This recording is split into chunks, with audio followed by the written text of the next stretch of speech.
Qusarçay kənd Arif Məmmədov adına tam orta məktəb. Təhsil aldığımız təlim-tərbiyə ocağı. Məktəbin əsas məqsədi cəmiyyət üçün savadlı, vətənpərvər, yüksək əxlaqi və mənəvi dəyərlərə sahib olan şəxsiyyət yetişdirməkdir.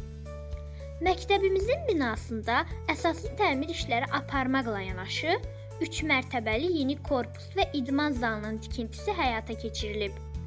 960 şagird yerlik bu məktəbdə fənn kabinetləri, laboratoriyalar, kompüter otaqları, yeməkxana, kitabxana, idman və aks zalı istifadəyə verilib. Belə bir məktəbdə təhsil almaq özü bir xoşbəxtlikdir. Məktəbdə şagirdlərin təhsil alması üçün hər cür şərait yaradılmışdır. Buna görə dövlətimizə borcluyuq. Ölkəmizdə təhsil müəssisələrinin yenidən qurulması, əsaslı təmiri, onların zəruri avadanlıqla təmir olunması yeni nəslin daha savadlı və bilikli yetişməsinə kömək edir.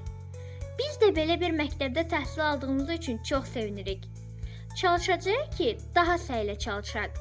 Yarış və müsabiqələrdə fərqlənək. Müəllimlərimizin və məktəbimizin adını ucaldaq. Axı bizim məktəbin məzunları arasında alimlər, həkimlər, mühəndislər, neçə ixtisas sahibləri var. Biz də vətənimizə layiq vətəndaşlar kimi yetişəcəyik.